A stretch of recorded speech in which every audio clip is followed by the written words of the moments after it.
shit up. What was the moment that you realized you had to pivot, and not because you wanted to, but life demanded it? This is the Muscle Hustle Podcast, and I'm your girl Cokes. Make sure to subscribe at the Muscle Hustle Podcast on all social media platforms. We're talking Spotify, iHeartRadio, YouTube, all audio platforms, IG, we on TikTok too. Like we up. I appreciate all y'all for tuning in. This gonna be a dope ass panel. Like I'm geeked up about my friends being here for sure. And I'm gonna let them go ahead and introduce themselves. We're gonna start with Samantha. Yes. I don't know where I should be looking, but anyway, so There. Perfect. You can just cut that out. So my name is Samantha Calendar. I'm the president and CEO of Chapter Development and Chapter Construction. So it's my turn. Yeah, Nicholas. See what I was talking about? Everybody keep calling me Nicholas, and it's just Nick. I'm Nicholas Brimby. I'm the owner of Brimby Films Brimby Films. I do DIT, which is digital imaging technician. I also do editing, and I also direct from time to time. Yeah, we definitely gotta break that down. Okay, well, Nick, all right. Not yet. Dang, because people don't know everything. So Yeah, we definitely got time to be able to talk about everything that you got going on, sir. Because it took you forever to get on this platform. Wow, she called me you out. She called me out today, y'all. Straight up. You got that on camera? Your tall ass. Straight up. Good to know we curse too. Okay. Hi, Reese. Hello. First off, thank you for having me. My name is Maurice Ramon. I am the interior designer, creative director for Mr. Interiors. Yeah. I appreciate you coming back. I needed a redo. I don't feel like you really did. Like, that was a dope ass interview. It had a really, really good reviews. It did. For me in my field, presentation is everything. So I kind of looked like I was a cleaner or gym attendant, so I had to come back, Do it just right. look like what I gotta do. make it look good. Well You're said. right. I did bamboozle him in getting into the camera. So, yeah. And as my friend, he actually obliged, but he was definitely not having it. So, yeah. Thank you for coming back. I'm glad to be here. Okay. So, again, the question, right? It's like, when did you feel like you basically had to pivot? Not because of the fact that not because you wanted to, but because life actually forced you to do so. That is mainly the topic for today, but I just wanted to make sure like I tapped in with everybody. We're going to start with Sam first. Go ahead and kind of give him a little bit of background on what it is that you do, what your background is, what your profession is, the industry that you're in, and all that jazz. Okay, so pretty much I am a architectural designer, which means that I do architecture. I have a bachelor's and a master's in architecture, but I did not pass my registered tests. So you'll be called a registered architect if you pass your 6 exams, but I will be called an architectural designer. So pretty much I grew up knowing and doing architecture, and then I did have to make a pivot.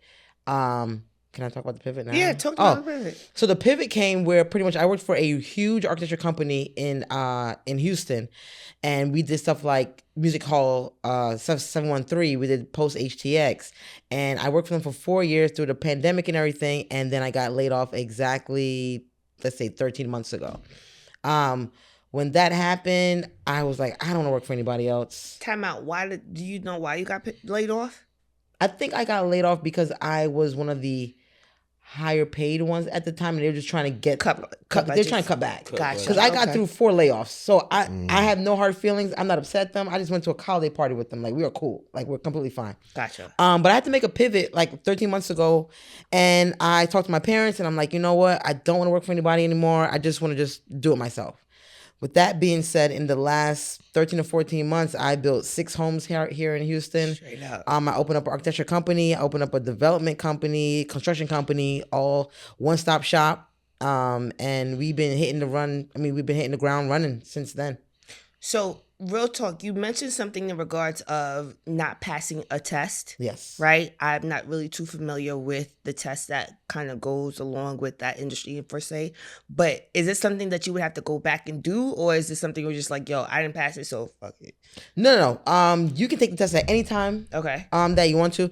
It is called the ARE exam, which is the architectural registration exam. There's 6 tests for it. Damn. I'm in the middle of studying right now. So not only do you go to school for architecture for like 5-7 years, but then you have to also pass these tests to become a registered architect. But living here in the state of Texas, you are able to design and pretty much get the plans permitted in Texas as long as it is residential and is underneath 5,000 square feet.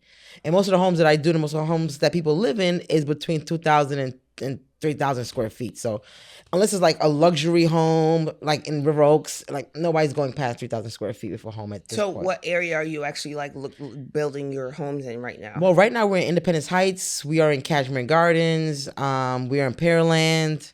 Yeah, that's where we are right now at the moment. Yeah. Okay. We're going to come back because we're going to dive in a little bit more. Not a problem. Nicholas. Building them houses over there. Yeah. Real talk. Yeah, and I've been in a couple of them. I was just like, I don't even look as much as I don't like today's construction with these new houses. I'm like, yo, I'm getting at you for a new home. Actually, you know what? Before you even go, Nicholas, I just have a random ass question. Why is it that anytime like an architecture or a design that literally has a blueprint for a lot, the homes got to look the same? Is it like mandate for the homes side to side actually have to look the same? No, they're just being cheap. Well, okay. well, let me say this. Scratch that. Don't bump that. I don't want to be in trouble. They are not being cheap. What it is that it gets approved faster. Right? You keep the same plan, you keep the same format. The city of Houston is like, all right, put 3 of them mofos down there. We good. We're gonna approve you because it's on the same lot, same size land, same floodplain, same everything. It's easier. But if you go changing around every little thing, now you have to get a different structural person to come in. Your walls might be different. It might need to be thicker. They might need to be heavier. They might need some columns going through them. So if you just do one plan, it's called a master plan. And that time is money. So the quicker you can get these approved and the quicker you can get these built. Correct. You would know about that because you work hand in hand with a lot of these architects and developers. So I do the outside, right? He does the inside. Inside. Okay. That teaches me a lot right there. Yeah. That's why I'll keep looking. Like when I walk in and, like I have to film sometimes for like real estate agents and I see some of these houses, I'm just like, this looks like the same house three houses ago. You see what I did there? Yeah. You see how I... You pivoted? Oh, here she goes. The connection. Oh, the connection. Okay, I thought the pivot. The connection. The pivot connection. Okay. I see what you just did. How There. you brought the power. Okay. I do my work. Okay. And it's funny, I just signed on with a real estate company just to kind of like, with their apartments and edit their footage. Nick, you said I don't pay attention because of your pivot. I pay attention. I just don't really talk. When I'm watching, I'm studying. I just don't say nothing. You know what I'm saying? That's But Coco. just understand, I'm watching you. My eyes may not work all the time, but I got contacts and I got glasses. I always got backup. But the thing is, it takes you some time I have to like keep reminding him like, Coco, get this lens. This will work for you. This will be better for you. I didn't say it was going to be easy when I study. It's just going to be. It's going to be what it's going to be. And that's okay. When it's your time, it's your time. I can't push nothing on you. Just like I used to, like it took me forever to get up on here. Well, I took my time. When it was my time, that's the time I was supposed to be here. And you put the right panel together because. Yeah. A lot of what we do is really align with each other, especially being like videographers, editors, because we all need each other, and especially what we do. Real talk. So since we on you, Mr. Film Director. Oh man. Editor. Ooh, well, I'm not a film director yet because I have not produced one. I don't care what you say. I appreciate it. Thank you for speaking future for me. Yep. But I have done a couple of commercials, and I have done mostly, like I said, I've been filming weddings, real estate. I don't film for some big companies. I even work right now. I'm actually wearing under this jersey is Experian. So I've been traveling with them all over the nation. That was pretty cool where we help out HBCU students to learn about, credit and, try to get approved for like you said, with real estate and all those other things. Cause we didn't know that stuff when we was in college, especially when it came to money. Matter of fact, you know what? Talk to that camera right there and let them know how this industry in itself is not easy. Folks be really just thinking they just got to pick up a camera and just be like, okay, yeah, I'm this. No, it's not. It's not that easy. It's not as easy as you think. There's a lot that goes behind it. Oh, yeah. I think it's also about just really, diving deep into your camera. I think nowadays, and I might get, blasted about this, everybody wants to buy all the new stuff, and really, you don't need it. You're blowing money on things that way you get the same image if you understand your camera. Like, just how we was talking earlier about the ZV-10. I didn't know about it until I was just messing around with it one day, and I just said, oh, it has a crop sensor, so that's why it goes in. It's not a bad camera. It's still a good camera. Right. You just have to understand, adjust to it. And a lot of people don't know how to adjust to certain situations. We be like, oh, well, I'm gonna go ahead and get the FX3 and can't even shoot worth a lick with it. And I've seen it plenty of times. I was actually on a wedding 2 weeks ago. Some dude had a Black Magic and he only had one lens. Give him multiple lenses, he'd probably be able to get better shots, but everything was like shaky, white balance was off. I was like, yo. We're gonna have to dive into that a little bit more. Yeah, so that's why. So yeah, if you're saying like there's a lot of work, it's because I did put in a lot of work, which ended up making me pivot to doing just a lot from now. So I don't shoot as much anymore. Okay. I do a lot more editing, and I'm actually upcoming in this field called digital imaging technician, where you're pretty much looking at the overall image. You're connecting with you know how everybody like they want that cinematic look, that darker look. That's where I come in. So I'm looking at like where your lights are at, where's your framing. I'm also looking at be able to turn down certain apertures. I know I'm talking like crazy camera talk right now. But still, I want you to keep that notion because being able to actually cipher through all that, and then also being able to cipher through I don't want to say candidates, but like clientele. Yeah. Based on folks that are actually inquiring about your work and stuff like that. Yeah. Like, how are you able to do that? So keep that in mind. Oh yeah, I definitely do. Go ahead. So a lot of people don't know I originally started off in accounting. Mm-hmm. Yes. Shout out to the accountants. Did it for about 6-7 years. I worked for Department of Corrections, Finance and Accounting in Tallahassee, Florida. Great bones to give me the foundation that I needed. And at the time, I never realized it was going to go hand in hand when I was about to say, what foundation did you feel like it gave you?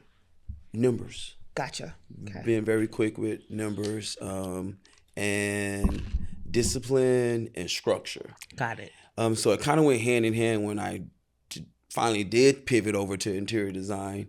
And it wasn't, at that time, it wasn't life didn't make me do it. It was more so self. It was something I decided to do. I wanted to walk into something that I was more passionate about. And it wasn't about the money. It was more so just about doing something that made me happy. Was there an actual moment where it was just kind of like, yo, I'm done just kind of working for everybody else? Like, this is the time. This is my time. Like, if I'm going to be honest, it is my time, but I'm still not done working for someone. Yeah. I have a business I run, and I work a full-time job. I'm in my field. I'm an interior designer for Wayfair. A lot of people know about Wayfair. I'm a designer for their luxury brand Perigold, and it's hectic. I get virtual leads that they send me, but I still also have my business. Right. I'm not at the point to where my business can float and afford the lifestyle that I choose, that I desire to have at this moment. But does that mean I'm not going to give up or not push or put my all into it? No, I just have to do what I have to do. That's real. Ooh, that's real. That's real. So, that's real spill right there. But when you do something that you truly enjoy, it's not stressful. It doesn't. It's not does overwhelming. Does it ever get discouraging in a sense, because it's just like, shit, it's still not my own, but I'm still in the field where I want to. I know where I want to be and where I'm heading, so I don't allow in the moment to discourage me or to drain me. I choose peace at all times. So as long as it aligns with my long-term goal, I don't mind. It's a right now situation. It's Gotcha. not a forever. Being able to remind yourself of the fact that it's a right now situation, not forever. Do you find that being hard sometimes? It's your mindset. It is a When you mindset. shift your mindset and you believe and you stay focused, the sky's the limit. What you I don't think? get me wrong. I have my days. We all have those I I have was my just like, days. let's talk that talk I because have my sometimes days. days be daying, life be life, and be it's like, life. man, fuck To where this I'm shit. like, Man. Yeah. excuse my language, fuck Paragon. Yeah. Yeah. But, you know, Pay the bills. go take a Paragon, drink he's of still water. good. Okay. Yeah, we still good. God damn it. No, Pay us we on still Friday. good. That's He's it. an excellent person for the job. But I just truly believe when you're passionate about and you put your all into something, God is going to open doors when you least expect it. Yeah, that's true. I gotta- do you believe gotta that. speak on that. I You do gotta believe You it. have to gotta- speak on it. You And have Yeah. to speak on it. as long as Seriously. you speak on it and you believe it, there's power in your tongue. That part right there. And I'm really honestly learning, like I've heard it so many times and I've said it, but I wouldn't really honestly say that I truly believed it with like my whole being until honestly this year. And it took so much that transpired this year to really understand the fact that there is power in the tongue. I'm literally walking like, not to go back, okay, because I know like I've been real redundant about everything that's transpired this year, but like real talk. I was a walking zombie, okay, at the top of this year. And I can honestly say, like, just really understanding the fact of being the power of the tongue and understanding my higher power and understanding the fact that it is literally strength through him. That is really what pulled me through. And the support that I have. I'm going to be real with y'all. Each and every one of y'all that is on this panel right now have literally supported me in a way that I could not be appreciated. Like, I can't express how appreciative I am of y'all. So I'm going to take my time right now to really just thank each and every one of y'all for really, like, honestly playing your part and getting me through. Because I actually prayed for support. Because there was no way in hell I was going to be able to get through what I feel went you. through. I feel you on that one. Mm-hmm. You know what I'm saying? And So, sometimes pressure builds a better version of yourself. Mm-hmm. ooh, you see a change? Hey, You see that razzle dazzle on you? I always say, sometimes you just gotta be there for somebody, but also let them go through that walk. Yeah. You gotta let them go through that walk, because if I'm trying to give you information about something that I ain't never been through, I'm just doing this. I don't think that's gonna make you feel any better. You ever felt that in your career? Of course. I felt that every time I do something new, I literally be like, man, I ain't never did nothing like this. And somebody be like, oh, you need to do this, do that. And then the next minute, I'm just like, did you even do anything like this before? And they just giving you They just Yeah. give me Throwing gems that don't just throwing stuff at me.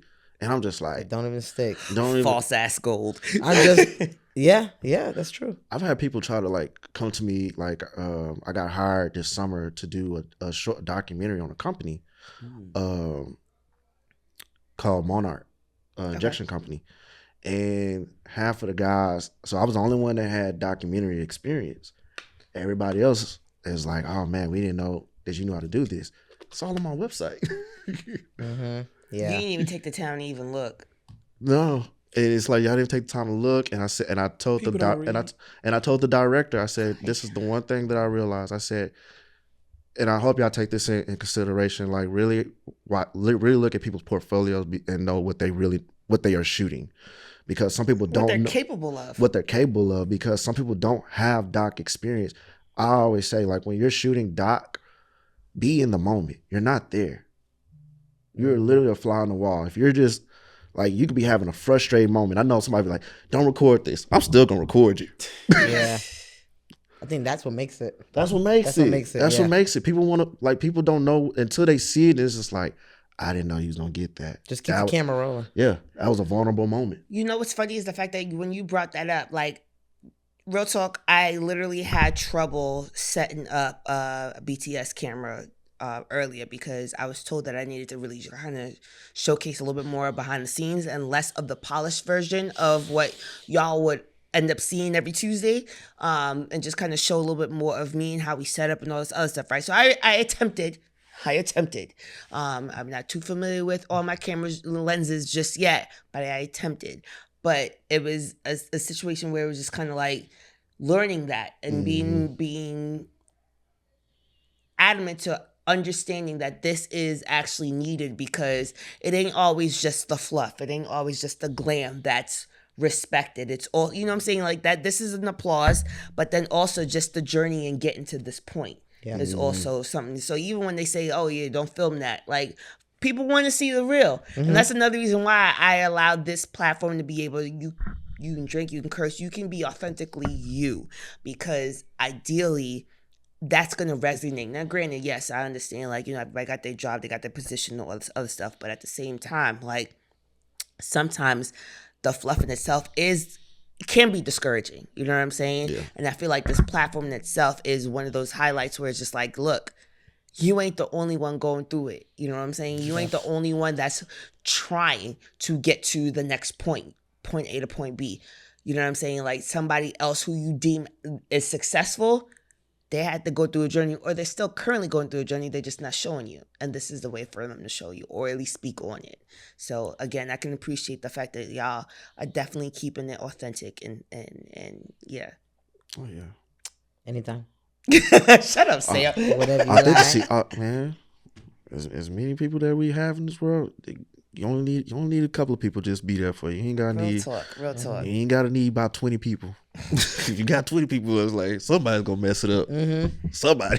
And everybody ain't rooting for you, even if they're clapping. Boy, that's true. Boy, how many of y'all had that? Like, I mean, just recently, how many of y'all actually like had that happen to y'all before? Where y'all just, it's like they really start to show their colors like later down that line. Look, I've been in multiple industries, and every freaking industry has shown their colors. It's a season. It's a season for them folks to show their face and show their ass. As a black man in my field, being an interior designer, I walk in rooms all the time, especially when people just hear the name Maurice Ramon. They don't expect this to walk through the door. I have had clients that we have worked virtually. I have done floor plans, mood boards, everything goes exceptional great work until we meet on Zoom or face to face, and they're like, sometimes they think I'm French. I can see that. I can see it. Yeah. And it's blatant, like you could see the expression. You can see the expression on their face that they're shocked. Yeah. Man. Yeah. It happens. How does that make you feel? Hey. Right. It's me. It's me. I'm here. Yes. You done paid. What you want to do? What you want to do? What you want to do? I am good, regardless of whatever you decide at this point. Yeah. You already signed I got my away. check. Yeah. Yeah. Oh man. I think we all have gone through that a little bit. Yeah? Talk about it. Yeah. I mean, my name is Samantha Calendar. Yeah. Marie Calendar, the TV dinners, They definitely and think you're a Samantha. white woman. Everything. I'm a white woman for a fact. You in Walmart.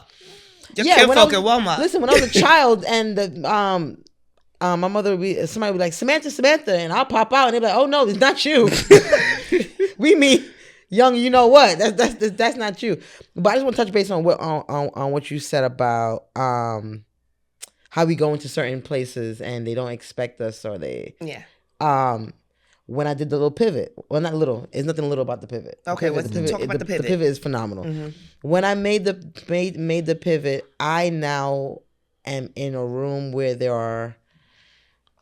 Well, let me back up. I do architecture. I told you on the last podcast. Yeah, There's 4%. make sure to check that out. There's 4% registered Black architects in the United States of America. 4%. That part. And that's women and men. It's not just women. So now that I made the pivot into construction and building homes now, I'm part of like the GHB, all these organizations, and I'm the only Black person. I'm one of two. Only female. And I'm in the rooms. And I'm Billy Joe, let's go get this meeting going. Like, I don't mind at all. Hold that thought. Go I'm ahead. so sorry. I know you fucking lying. I know I ain't. Yeah. We talking about this is really. You gonna cut this out? Keeping this shit. Yo. I know you gonna cut this You out. feel all No, of you it. gotta keep that part The in. way my nigga just said, excuse me, the usher finger up, and he had to. I know you fucking lying. You gotta cut that out. That is one of those parts. no. That's That was one of real. those. That's one of those That parts. was real. That's what I'm talking. This what we just talking about authenticity. I'm That is keeping that that was. shit. Oh my god. But I've been in that position where I've worked in the radio before I got into film. I was in radio, and Really? I did not know that. yeah, I used to work for CBS Radio Dallas Oh, Oh, okay. shit. Check you out. from 2013 all the way to 2016. Oh. Oh, wow. Yeah, so I worked for the Cowboys. I'm not a Cowboys fan. Don't worry about that. I'm not worried about it. Cool. At all. I'm a Uh, Giants fan. And I wish you would say something. Green Bay Packers. Ooh. Oh. I started out as a I don't wanna Bills fight fan you. when I I don't was wanna 5, and the way my family like dogged me out, they was like, "No, you For the got Bills? two." What they said, you got two choices: Jets, Giants. Yeah. That's it.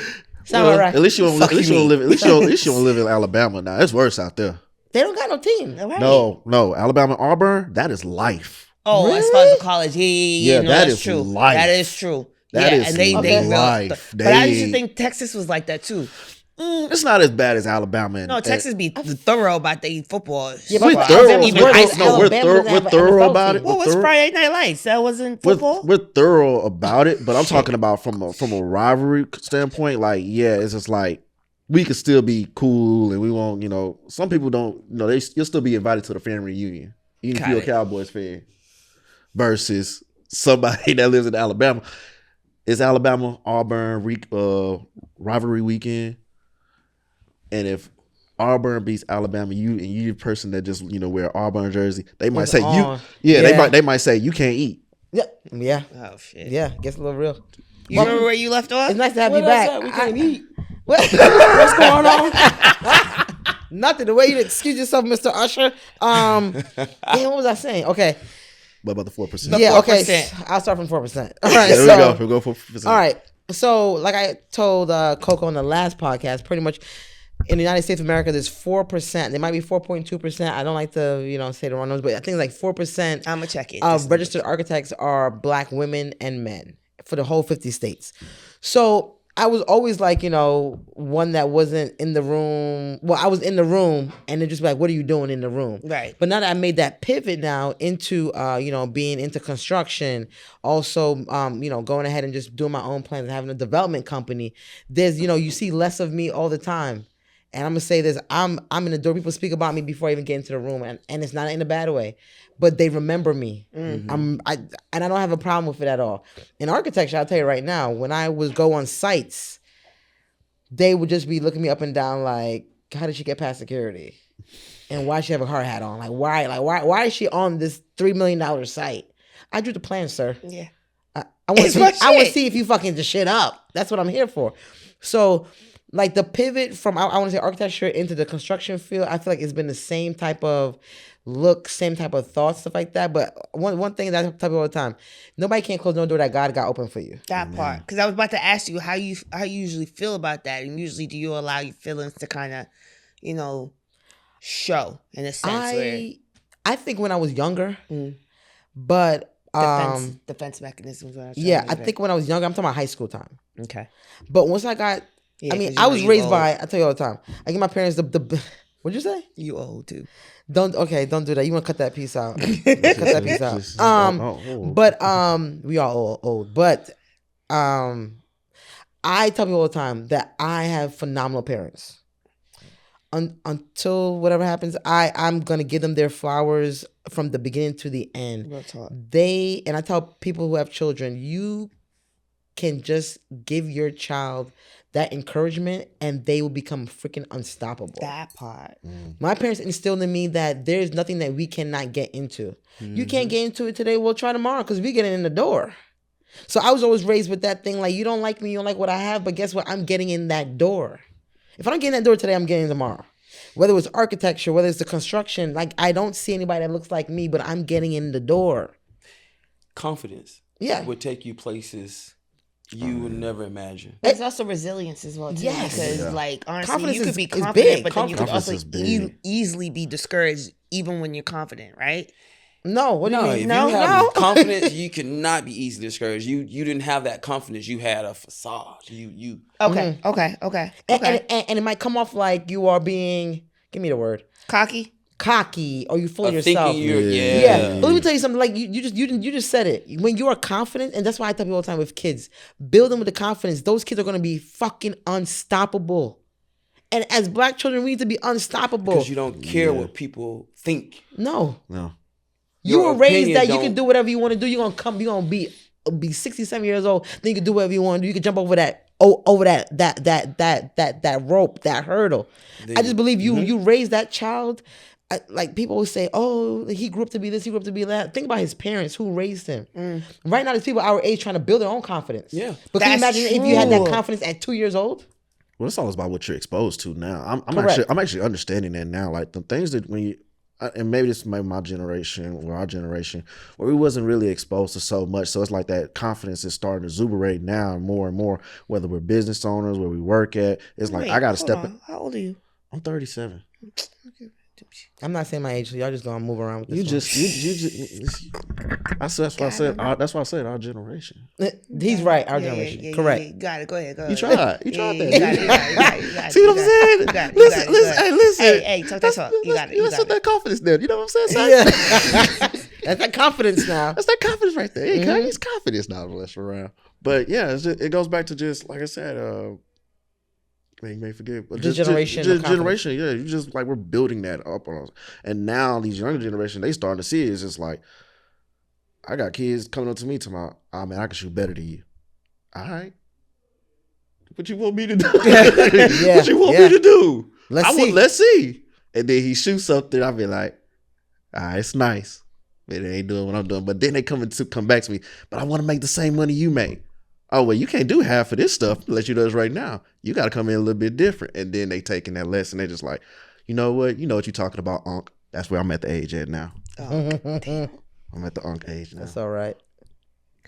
Plan A to plan B, right? Let's talk about that. Like, regardless, yes, it would be considered the pivot, right? But when did it get to the point where you're just like, okay, shit, I need a plan B because plan A ain't working? Anybody ever had that moment? We want to go. So for me, I would say I may come up with a plan B and C, but it still aligns with plan A. It's just another path to get me to where my original plan was. That's not norm.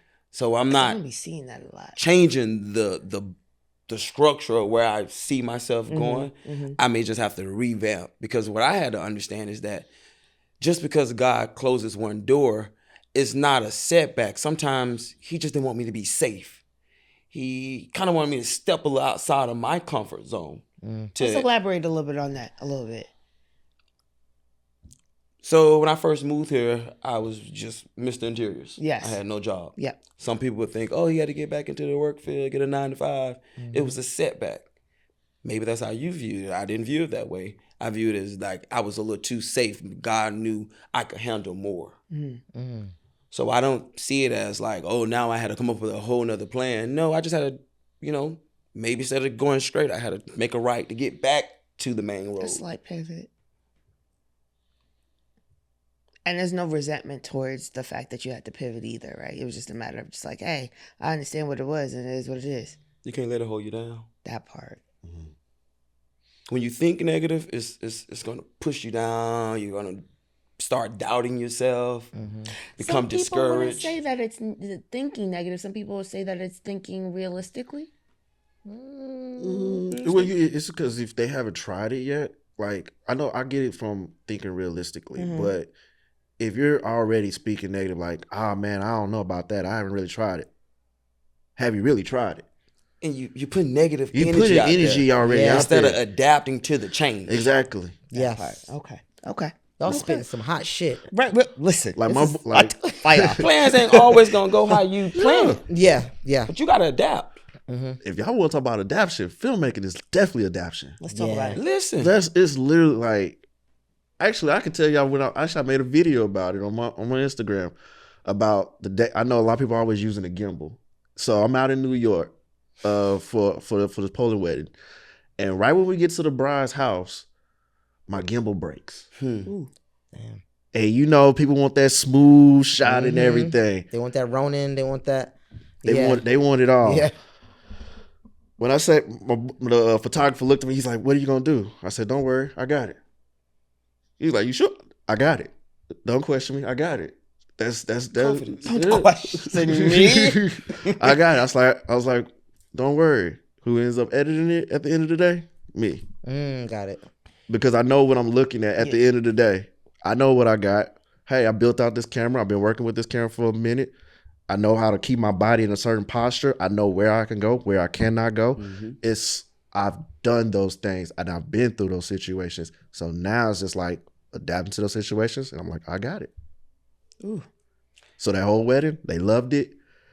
The best part they liked was that I was dancing in a little line.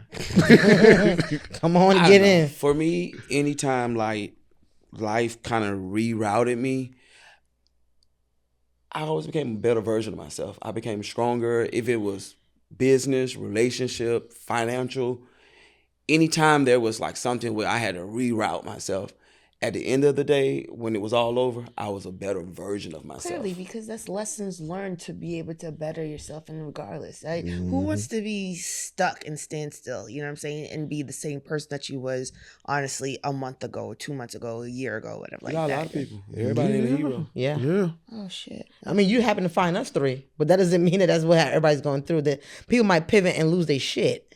Can't take that If pressure. they can't take that take pressure. pressure. They like, I cannot believe I have to pivot. Think about I went to school But for is this, that and wrong? that's what I. Is that wrong for them to feel that type? Maybe they're just No, not the you're- no, go-getters. you're human. There's the people who are not really like the vigilant people, that are not the forthcoming people, that literally are, they're meant to be followers. Maybe they realize like, okay, in this pivot, this ain't for me. You And know there's what I'm saying? nothing wrong There's with nothing that. wrong with that. There's nothing that. wrong with that. Yeah. You should not feel less than. You just gotta figure out what works for you. But there's still growth. That don't Because work now for me. you're aware Yeah. that what you're capable, what your capacity is open to, what you're capable of, and you still adapt. I think that's what entrepreneurs really just like, even though we always talk about boundaries, even the same way as an entrepreneur, set your boundaries as well too. When Yeah. you're doing certain things, if you know, it's not saying that you cannot do it. You just have not practiced that certain thing. And maybe some other time you be like, you know what? I'm a little bit more comfortable doing that. I've done a lot of free jobs over my time, and not because I wanted to, because I needed to. Exactly. And I had to learn that skill. I shot for maybe like 5-6 different real estate agents. I still shoot for them sometimes for free, just so I can get my practice in. Yep. And it's just like, Even though you are actually really skilled at what you do, that don't matter. There's always gonna There's be always room for there's growth. always room. To enhance it doesn't seem yourself. redundant. No, I think I love shooting. That's what I love. I love that. That's what we go back to. Doing something that you love, it don't even matter. But there's still boundaries. It's still boundaries. Okay. If I Same say, hey, if I say I can't do it that day, I can't do it I that can't day. do it. I love you to death, but I can't do it. You either okay with it or you're not. That's it. Straight up. That's it. Because let's be honest. Sorry to cut you off. No, you're good. You decided to pick us three, right? Yes. You could have picked three that pivoted and hated that shit. True. And that pivot didn't work. I Pivot actually B am or looking C for y'all too. Yeah, and that's okay. And that's okay, because you know what people like to pitch on podcasts and stuff like that? Anybody could be an entrepreneur. Anybody could be no, you And that's cannot. the bullshit. That is That's not straight true. Bullshit. This shit is not. How for the about you don't fucking get paid weak. for a whole year? Let's talk about it. What you gonna do? Because my pivot, I didn't get paid. Okay? And I'm still with y'all chilling every day. I don't know if y'all saw this video. I'm just saying. I don't know if y'all saw I'm this being video honest. about So let's talk some shit. I don't know if y'all saw this video about Suburb Baby, the little streamer right now. He did a video about, he's like, man, some of you motherfuckers don't need to be entrepreneurs. Some of y'all need to be a 9-to-5er. Yeah. And I was just like, you know what? Even though you super young, you ain't lying, because I know there's some people I'll be like, just, you not that person. But the fact of the matter is, like, even if you are a 9-to-5er, there's nothing fucking wrong with that. No, it's at nothing all. wrong. You gotta do what's best for you. Hell, I'm back in the damn office. I've been an entrepreneur for literally 15 years. But people have allowed social media There we dictate go. that. Tell you that something tell is wrong you with you. that entrepreneurship is the only way. That's what you should be doing. Yeah. It ain't for everybody. It's not for No, it's not everybody. I think we got Now, honestly, they've gotten two things misconstrued: entrepreneurship and multiple streams of income. There's two different aspects to look at. All right. And because of experience and the climates that change, and let's talk on it, the government, you know what I'm saying? Certain things that transpires, certain things that you don't have control of, right? And then you witness that, okay, shit, like the government just shut down. Shit, how am I gonna pay my bills? You know what I'm saying? Multiple streams of income doesn't necessarily mean that it has to be entrepreneurship.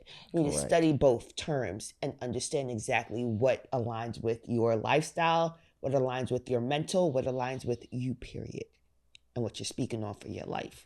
I think everybody try to do something the same thing they see somebody else doing. It's just like that's really what it is. I'm like, yo, like if that's like. I didn't pick up this job just to do just like everybody else. Actually, 2020, that's when I started. Actually, 2021 was when I started seeing more videographers. Because I started in 2017, 2018. Okay. I took it serious in 2019.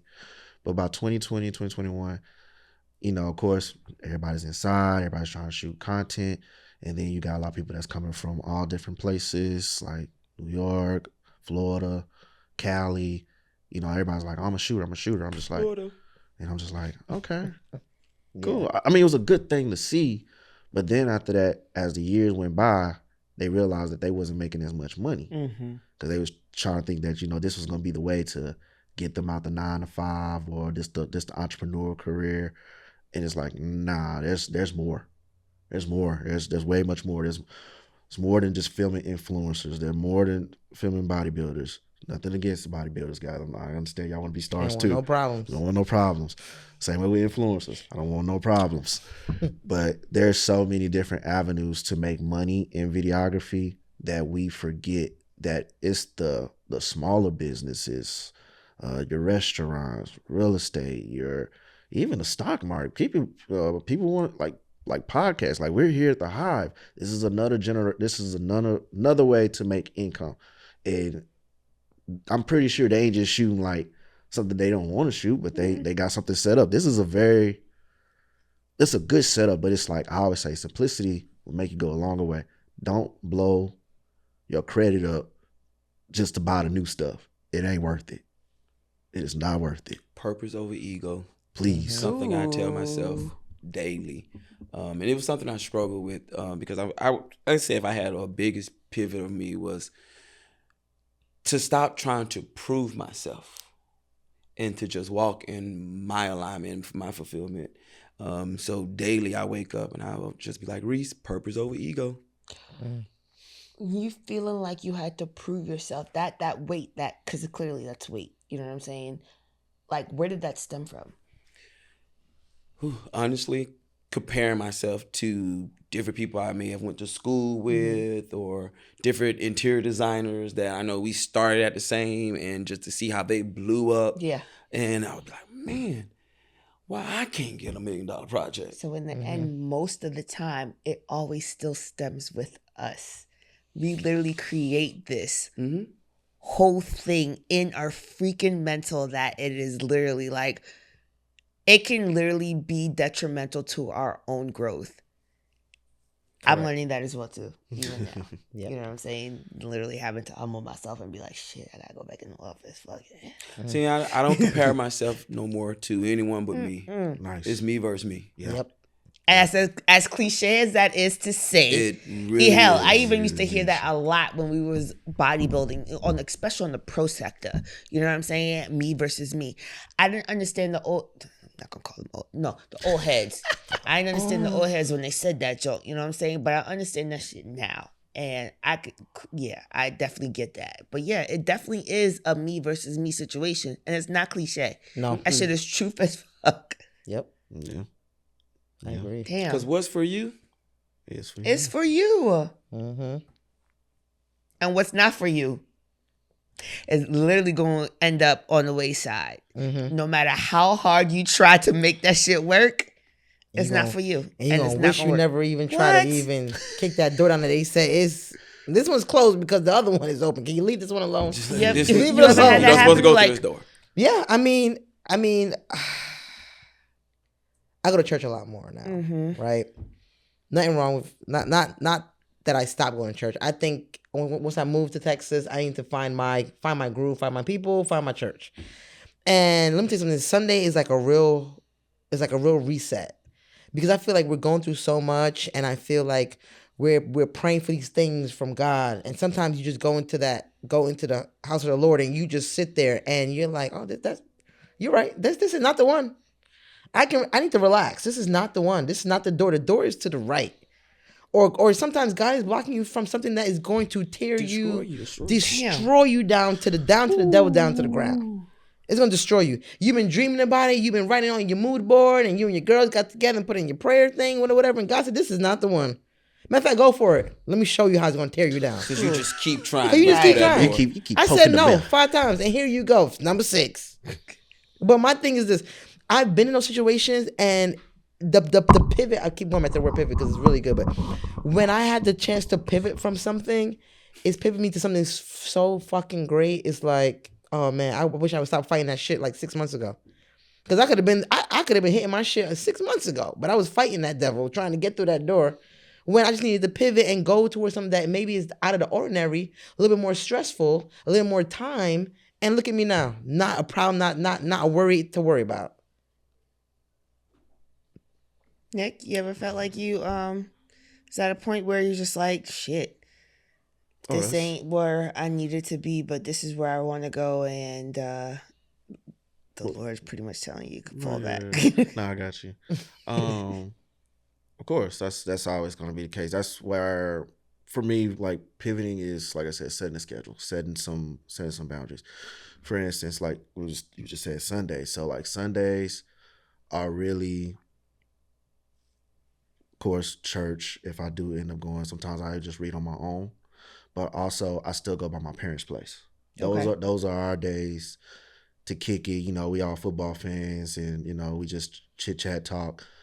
That is a day to reset, because if I know I got to deal with a certain client next week, I need that Sunday off. I need it, because I know somebody's gonna try to end up hitting me up, be like, "Oh, are you?" No, I will ignore your text message on a Sunday. I do not care. Has there been a situation, and Nick, I'm going to start with you first, but let me see if I can articulate to be able to get this out. Like, has there been a situation where you're just like, it's still pivot, it's still on the sense of like God pretty much showing you like, this ain't it. You know what I'm saying? Like, hear what I'm saying. You know what I'm saying? But you're itching. Like, you just know that this is exactly where you need to be. You're itching. And everything that you've done, pretty much it just isn't working. Like, it's not successful. It's not working. It's being slammed in your face. It's a means of you trying to, it's literally a way of, it can be a means to break you. It can be a means where it's just like you get discouraged, you know what I'm saying? But because of your resilience, you're just like, no, I just got to get harder. But it's literally blatant that this ain't for you. I feel I'm saying this now, and I'm asking this in a sense because I feel like, just based on certain posts that I've seen thus far, Nick, we ain't got to talk every day. Yeah. You know what I'm saying? But I could sense it. Yeah. You know what I mean? It's just like, fuck it, hands up. It is what it is. It is those days. But I'm gonna actually go back last year. Actually, I was just talking to this with my boy Marcus. We just filmed for this big company. I don't know if you probably saw the social media post at that time. It was my first time being on a private jet. Early in my career, mind you, like I said, I just took videography serious like 2019. And never did I expect myself to be flying on a private jet, visiting all these millionaires, going from one city to another.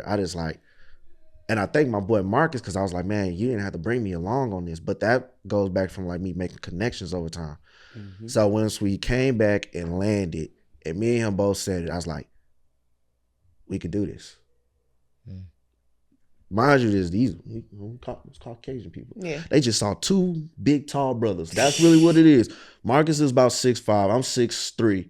And it's just, we're two brothers that are literally filming for this company. I can't say the name because of NDAs. And it just, like I said, they could have went with anybody else. But for the connections that we made over time, it was just like, we can do this. And the thing that Marcus always kind of points back to me, he always says, and I have those days like, man, do I need to be, am I supposed to be here? Like, God, are you putting this in my face? But like, I know I'm probably better than this time. But he always says, have you tried everything? And I say, no, I haven't tried everything. Have you been on LinkedIn? No. Then you ain't tried everything. Have you put a promotion onto your website? No. Then you ain't tried everything. Have you been sending out emails? There's always something else. There's always something else. Yeah. Send out emails, y'all. Make them cold calls. That still works. DMs too. Ooh, cold calls. I know y'all don't like them, but because really, that's what literally a lot of us are. We're salespeople. Yeah, we're salespeople. So, yeah, what you may see, trust me, I have those days, but I'll be like, I can't wallow in something for so long. Like that's why I said Sundays are my reset days, and I'll be like, all right, go back to the drawing board. Yeah. All right, let's make this out. Even if it doesn't work, just make it and see what happens. Put it out there. I swear resilience is definitely a motherfucker, but at the same time, it's definitely needed for sure.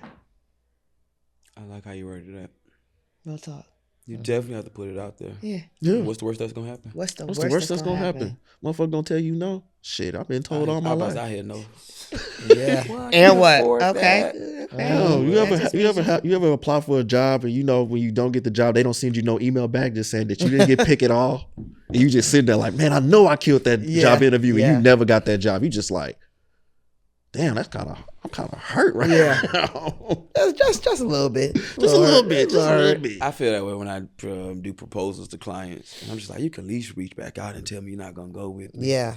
Or should I tweak something? Something. I mean, a response is dope. You know what I'm saying? Something, but lack of response is kind of like, I don't know. I kind of still struggle with that. But what the lack say of something? response? Oh, say Shit. Say something. Yeah, say something.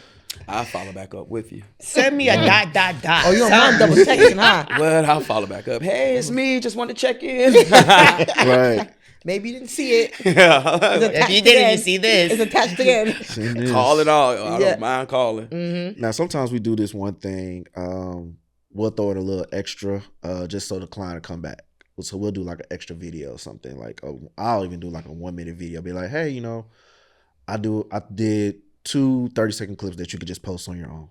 You can do whatever you want with it. I was just making a those little up. incentive. Yeah, so it's like now that's a pivot because you have to find ways to kind of get the client to come back. Come back. So like for me, a lot of people, interior designers, they charge an hourly rate. Okay. I don't.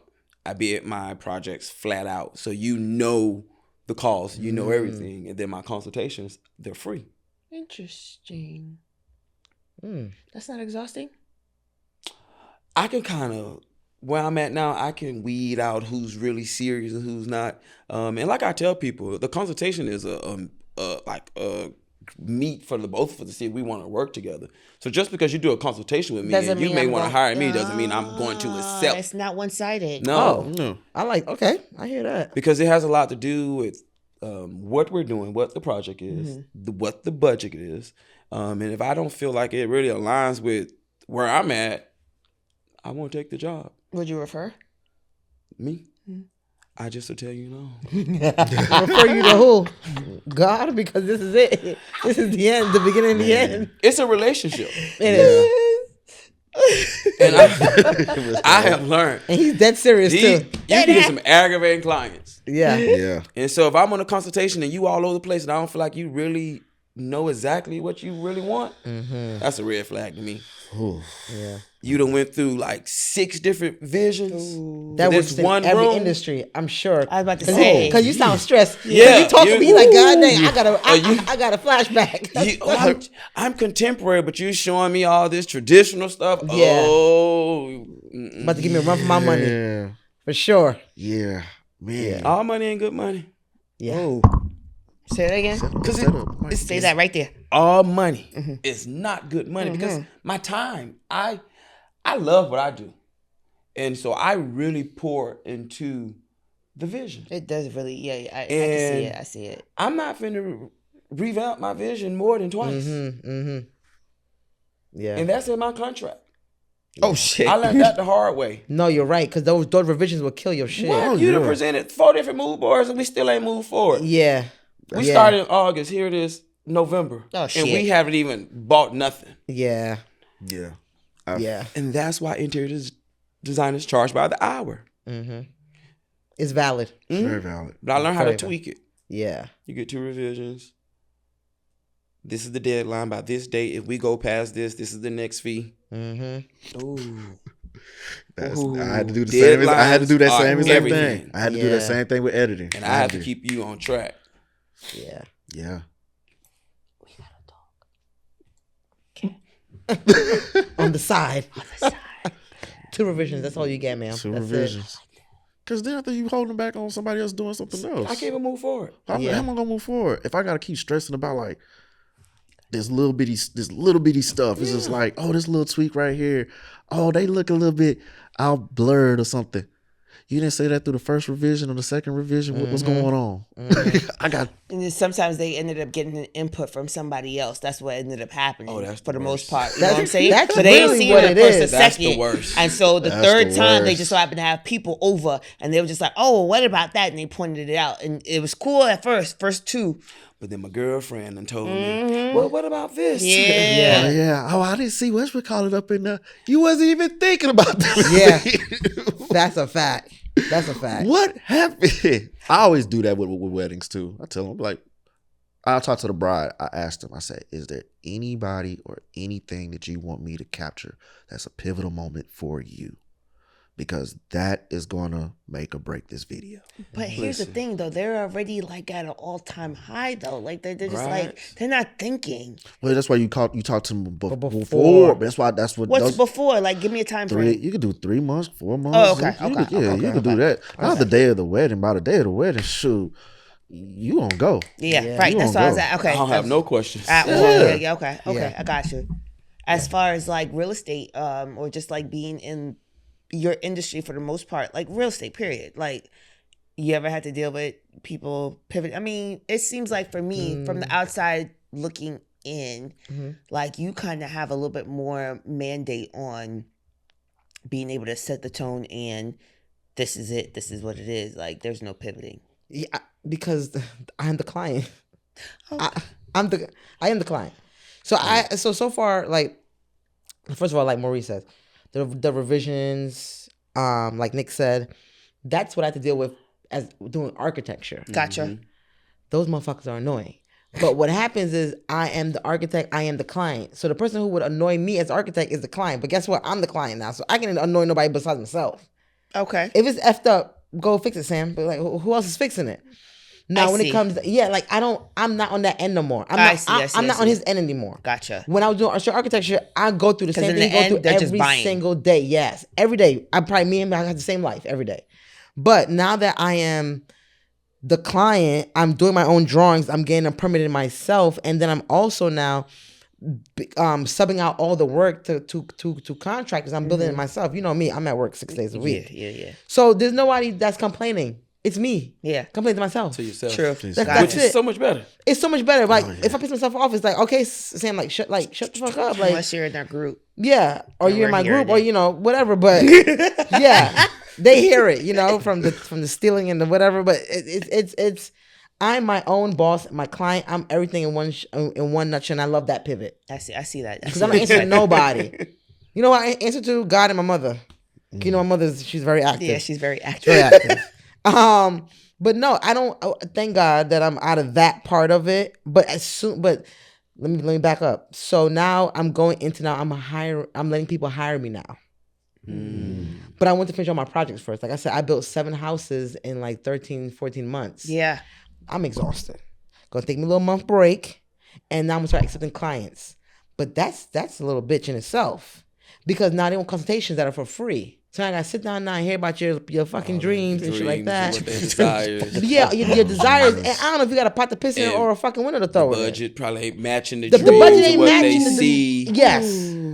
And one thing that I'm building right now in Cashmere Gardens. No, not Cashmere Gardens, sorry. It's called Houston Gardens. I don't know what the fuck that is, but you Houston people probably know what it is. I know exactly where it's at. So I'm building there and I have my sign up. The advertisement is phenomenal. People call me all the time, whatever the case may be, and it's a lot of black people, and I love it. They want to start building homesteads. Okay. I'm down for it. Fuck it, hire me. I'm doing free consultations. But the problem is 7 of y'all trying to figure out what y'all want to build on this one piece of land. So now me and you need to talk after this podcast. I need to get my contract together, because what I'm not about to do is be sitting with you with Ray, Nene, Tay, and JJ. And I'm done. That's my favorite. Trying to figure out what you want me to do, because now I didn't waste a whole month and we didn't even get the floor plans done yet. Because Ray want a bigger bathroom, and Nene said, I don't want to live next to this nigga. Put me across the street. Man. So I'm taking in customers now, and now I'm going to start having clients. So I'm going to have to go back to what I used to do. But with this pivot, I'm everything in one nutshell. So I don't have to really deal with that. But I'm about to get back into it. And then, you know what? I'm doing it for our people. Straight up.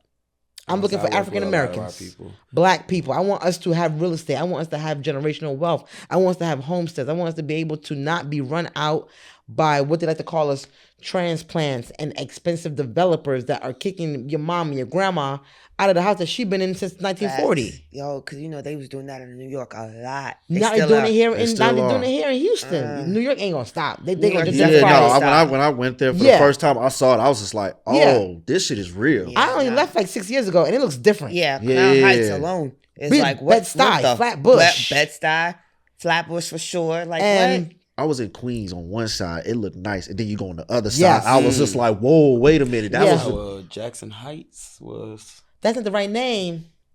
It was called something else. They changed it to Jackson Heights because it became gentrified. Yep. It was, I don't want anybody to bash me, but it was called something nice else. Where we stayed. I went 2 blocks over to go to a little store. I was like, whoa. Yeah. That's exactly what I did. Exactly what we're talking about. Yeah. Your kids. That's the pivot for sure right there. Miami ain't no different. I'm not from Miami. I just lived down there for a little while. Tell it how it is. Right. You used to Florida ain't no different. Back on your consultations. Yeah. So I do my consultations for free, but the consultation is a listening moment for me. I'm absorbing everything that client is talking about. I don't give too many ideas. I may say a few little things, but it's majority of me listening so I can truly understand their vision. Got it. And then I go back and present a proposal. Now we move forward because I have listened, understand your vision. And it's a lot easier when it's just a single person. Mm-hmm. But when you're dealing with like significant others and they both have different visions, it's a little difficult to try to blend it together. Yeah. But I tell a lot of people, sometimes we just got to listen. How much is too much in listening? It's never too much. It's never too much, because how can you understand if I don't listen? Mm-hmm. That's really what documentary work is all about. You got to listen. Mm-hmm. I literally have notepads of people talking for 30 minutes, an hour, and I'm listening to them because something's going to connect to somebody else's story. And that was a big pivot for me. Yep. Because I would go in there, I'm talking, we could do this, and I haven't listened to nothing you said. I'm just going with my creative mind. Yeah. Damn. Okay. Yeah. Y'all let me stop that. And No, not you. Meaning me too, because I went in there talking my talk. You talking about talk? Oh, we could change these floors. Yeah. And that's a problem. That is a Yeah. problem. You really have to listen. Not only that, you giving them ideas. Why do they need me anymore? Or you're not even on what they want. Mm-hmm. So I've learned to listen, figure out what they need. Because they can come in with a simplicity and you just made that shit. I'm all over the place. Accent walls. We're going to do wallpaper. We're going to do the ceiling. We could do some picture molding. And they may be very even simple, know what picture clean, molding was.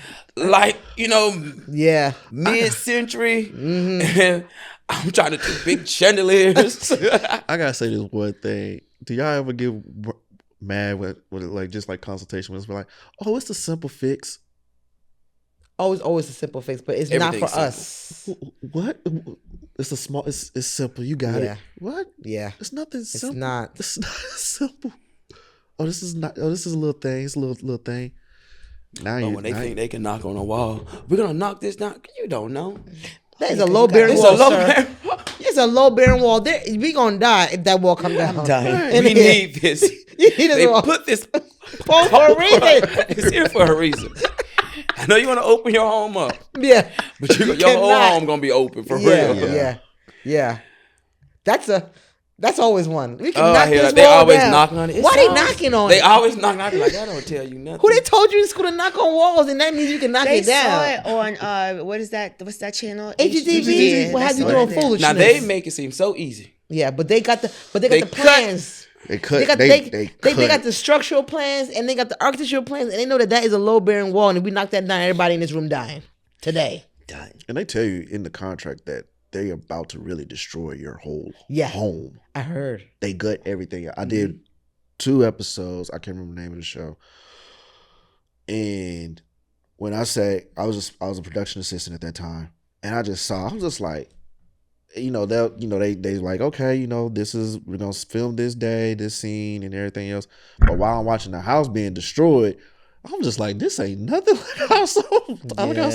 That's crazy. So like you just said about being polished and stuff, and one that behind the scenes. Yeah. If they was to show that more, like, hey, no, we're really about to destroy your home. Mm-hmm.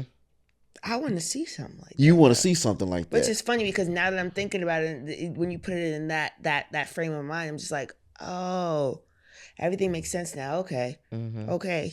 Y'all don't want all.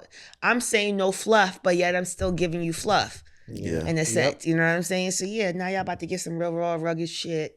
I always say, man, like you said, be authentic. But I do say this one thing: some people will just show the behind the scenes, but don't want to show the finishing product. And it's either they don't like it. Either they like it or they don't like it. It's one of those two. Gotcha. So I've shot plenty of things, and I'll be like, I got behind the scenes, and I'll be like, I didn't like the project. I really do appreciate y'all really taking the time to come in here. Like, honestly, I feel like we can kind of go on, for real, because we definitely do have, you know what? Yeah, I'm going to bring y'all back. Yeah. I'm welcome. Because there's so much to talk about with so this much topic. to It's talk more than about. just business. It is. It's life It's related. life. It's mental. It's not just financial. It's Relationship. that Yeah. part. How we have pivoted. Affected it, Yeah. and like being affected and everything too. Childhood. Ooh, Man. There's so many talking ways. to part 2.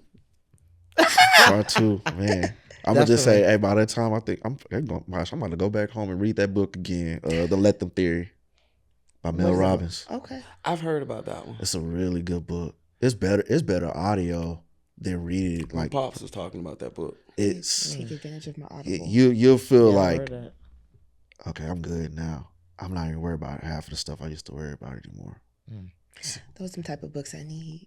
Facts. Cause I'll be worried about stupid shit. She touches on a lot. Is she? Her voice is very soft tone. I must start listening to books when I work out. Do you really? Mm-hmm. I should start doing that. Yeah, me too. Because reggae ain't doing When it. I'm in the car. Reggae, no, because sometimes. I be on SoundCloud. I be just like, just give me something live. Yeah. Oh. Gotcha. I got you. Oh, what I had. Gotcha. I'm gonna start doing the audiobooks. I think that'll work. It's good. It's good to sit. I mean, it's it's really like good when you're cardio driving in stuff. traffic too. I'm about to say when I'm driving. When you're driving that Especially when traffic. I'm like coming from Katy, Spring, Texas. Jesus. You know, I be all over the place. Right. Mhm. Conroe, Rocher, you name it. Jesus. Oof. Yeah, we all. Ooh, even if I'm going on the gun range, that would be dope. Yeah. Yeah. I think it's Sound like a plan. 20, 30 minutes of your day. That's all not it- bad. Yeah, that's not bad. 20, 30 minutes of your day. And you're feeding yourself. That part, Exactly. That's what it There you is go. too. Yeah. Exposing yourself to certain things. Like, Wow. I know we all love music, but when you really, like you said, you're going through something mentally, sometimes you just need to, I don't know if y'all do this, ride in the car in silence. Yeah, I do. In the morning, every day. I have to. I don't want to I hear have to. no 6-7. I don't want to hear no First of Cardi all, B. I don't really listen to music in my car unless I'm heading outside. There you go. Okay. To get get ready that's for the the- pregame, right? Yeah, there. get Yeah, I'm like, all right, yeah. That's the pregame. I'm in there. But you know you gotta be somewhere, especially especially when we go work out. I know sometimes we be dreading like, man, I do not feel like fucking working me out. too. Yeah, it's good at the end. Ain't nothing good before that. Like I made it. Yeah. I mean, But yeah, I think a lot of us don't really. Well, let me not say that. A majority of us do not play music. I don't think I play music. I don't. But I gotta think be in sometimes silence. I might want to cut this part out. Sometimes I'll be driving in silence, and I'm like, "How the fuck did I get there?" yeah. That happened today 3 times, and that's why I'm going to You're a in your sound bath thoughts. on Friday. You're in your thoughts. meditate. Yeah. Yeah. I was thinking so hard. I don't know how I got here neither. Yeah, It's like yeah, let me really see. deep Yeah. thought about planning my fucking life. Nothing's wrong with it, but I'm just planning it like these houses are about to be done. It's time to plan like the next thing. And I wish we would do a podcast with people that did a pivot. The pivot ain't working. He just said, "Fuck it, I'm not pivoting." I'm going No, back. seriously. So reach out to me, info Mhm. at themusclehustlepodcast.com. You know what I'm saying? Like I plug that? Yeah, definitely put that in there. You know what I'm saying? But no, if you really had a gem to drop, not even so much as just based on what we've talked about thus far, but just period. You know what I'm saying? Based on your experience, based on the pivot, based on just encouraging someone that is literally just looking for help, some type of help, you know what I'm saying, or just clarity in some sense, right? Mhm. Sometimes you say, the Lord works in mysterious ways. He works through people, there's other vessels as well too. If you had a gem to drop, what would you say, Sam? Ooh, me first. Damn, I was really hoping like more research. Yeah, I was just. Yeah. Okay, me first. What do you say? Drop a gem? Drop a gem. I would say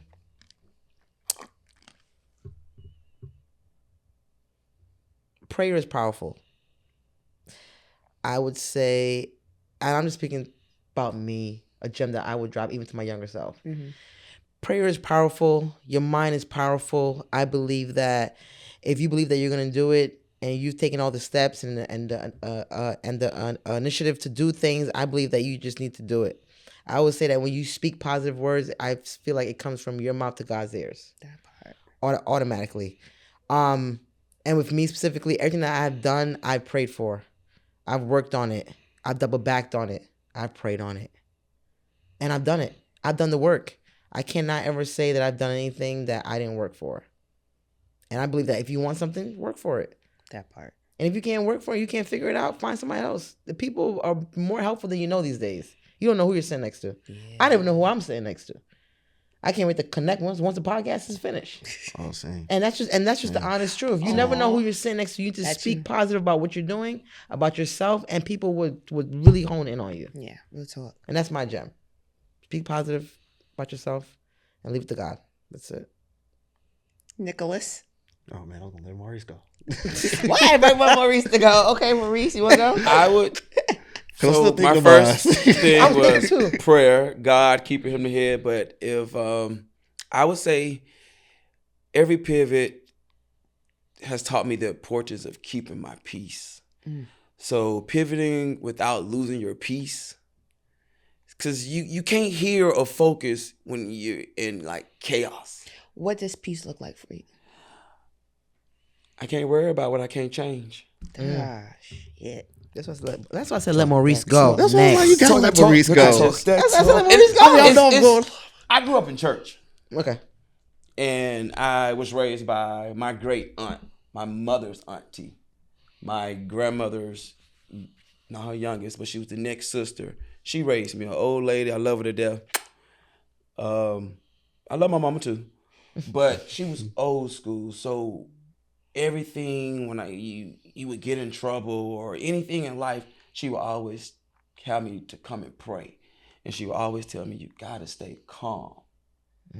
Peace will lead you in places that you would never imagine." So I am big on my peace. I would cut any and everything off if you're not aligned with what I think is peaceful for me. I learned that now. I used to really honestly thrive off of saying, and maybe it's just based on the environment, I used to thrive off of saying that I work better in chaos.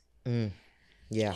But the thing is, like, just being in between Jersey, Brooklyn, DC, it's always been in a sense where it's just like, I've always been in chaotic situations, you know what I'm saying? And I built my shell around that. So I just always assumed that was the norm, you know what I'm saying? And so now literally, honestly learning that's why I asked you, what does peace look like for you? Because at first I used to think that was peace. If I didn't thrive, or if I started getting even remotely out of like my norm or the way that I would move, or just certain patterns that I would shift and stuff like that, not knowing that was actually growth. I would think that wasn't peaceful. You know what I'm saying? And it's really just now experience, of course, you know what I'm saying? But it's really now I'm just like, yo, like, no, chaos is not peaceful at all. Like, I'm not going to put more on my plate than I know I can't handle. That part. I have learned to sometimes, no, I can't do it right now, but can we circle back in about 2-3 months and we can start this project? I used to, oh yeah, I do, oh yeah. And it just becomes overwhelming. That part, yes. To where I can't focus. The vision is not coming to me. Right. Ooh. It's a lot. Yeah. Nicholas. Your time to shine, Nicholas. Man, if I had a gym, show up. Shit. Okay. Can't do nothing if you don't show up. Show up. And the reason why I'm saying that is I always talk about like going somewhere where it's just like, even if I'm not getting paid for it, I say still show up. Do everything at the best of your ability. Because you don't know if they're going to bring you back or if you still showed up. And that's more bigger than anything. I always get guys ask me, man, how you get on set? Nick, how you get on set? I show up. If you show up, you never know. Talking to people, be there, be in the moment. Do not bring anything you got on the outside. You ain't got to tell everybody your business. But show up for the moments where it's just like, hey, I'm here.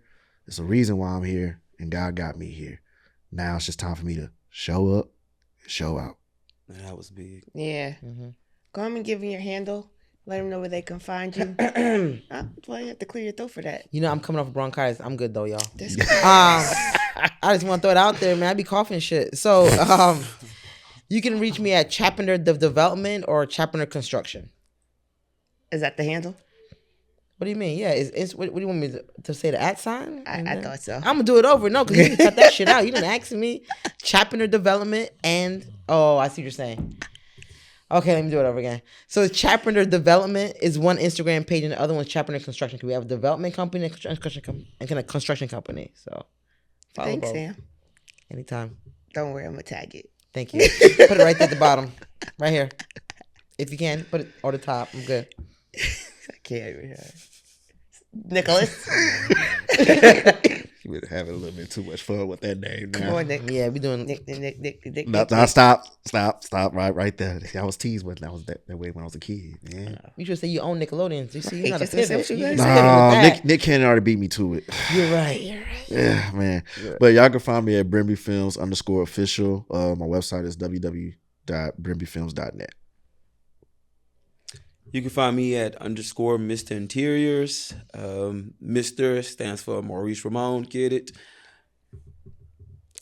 I love it. Like, real talk, it took me forever to figure that out. I was so, like, I was just like, damn, I'm a bad friend because I really did not understand that joint. Like, MR the whole time. MR, Maurice Ramon, Mr.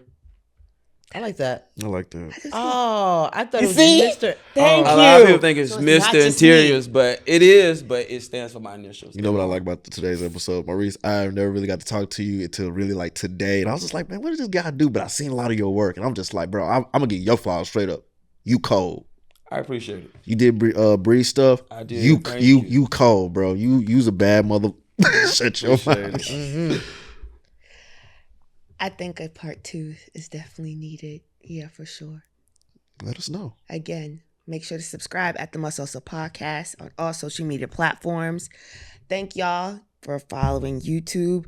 TikTok is going wild. I initially was not really on TikTok like that. Y'all just doing y'all thing, and I appreciate y'all. I can't respond to everybody, but I'm trying. Instagram, appreciate y'all. Again, it's the same across the board. The Must Hustle Podcast. Also, make sure to check out the website, themusthustlepodcast.com. We drop every Tuesday. I appreciate y'all. I'm your girl, Cokes, and we are out.